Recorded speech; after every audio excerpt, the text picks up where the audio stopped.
My first concern, Uzo, is about the idea of marriage. Um, Having spent some time in this country, I find that the Western concept of marriage is one wife. Obviously, there's an Islamic concept that you can't marry more than one wife. Sorry, but I wanted to know where did the Christian concept that one should only marry one wife come from? Whether that's written or it's just made up in Now some sort that of. is a great mystery Uh, because as far as the Jewish literature is concerned, Old Testament, etc., and all the other literature, apocryphal literature, they mention of the prophets having married even to the extent of 100 wives. And if not prophets, the kings, but also prophets are told to have married twice, more than once. Hazrat Abraham married uh, his wife Sarah and then Hagar, Hajra, although she was previously a born woman, but after she came into marriage, she belonged to a royal family. She was a regular wife. According to the Bible, we know she became a regular wife. Again, Hazrat Yaqub had two wives and two born women, as they call them. Again, obviously, according to that custom, they were considered as his wives. They gave birth to many children. So, as far as the history of Bible is concerned, we understand history with reference to the Bible. Is concerned. We know most certainly that this was the Judaic practice, which was handed down to the Christians of the time of Jesus Christ. Now, what we find in Jesus Christ is his personal example was that he does not seem to have married, not to our knowledge anyway. So the issue for the Christians is either to marry more or permit themselves to marry more than once or not to marry at all. This halfway situation of not marrying more than once but marrying all the same, has no authenticity. I have discussed this matter with some Jehovah Witnesses who came to meet me, and they quoted some biblical passages attributed to Christ who said this and that. But they were just very small reflections on some situation. They cannot be taken seriously to be a very positive statement of Jesus Christ annulling the previous teaching and introducing a new one. That's what I'm talking about. In general terms, what we find is that Jesus said, I have not come to change or cancel an iota of the Torah or the book.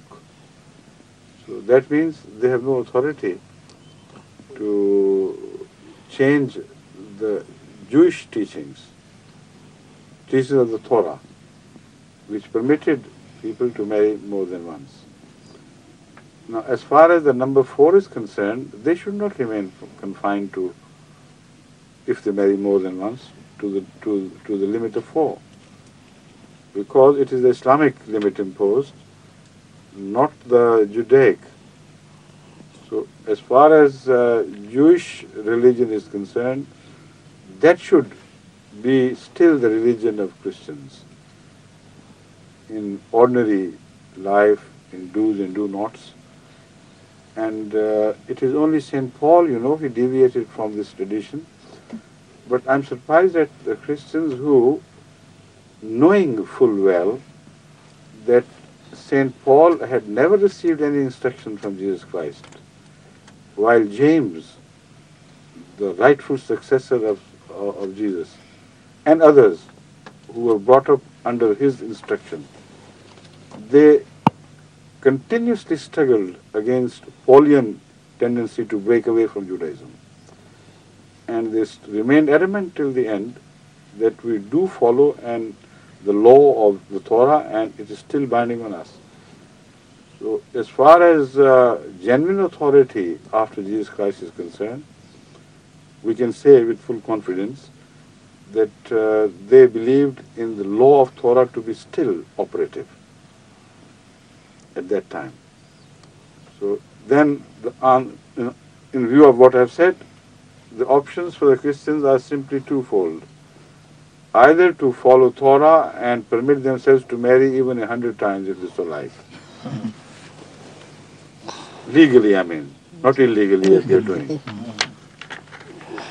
And or to follow the holy example of Jesus Christ and follow the example of Catholic Church as far as their ministers and religious hierarchy is concerned. They don't marry.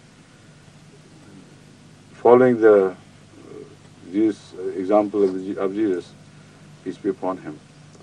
So there is at least some consistency in their behavior.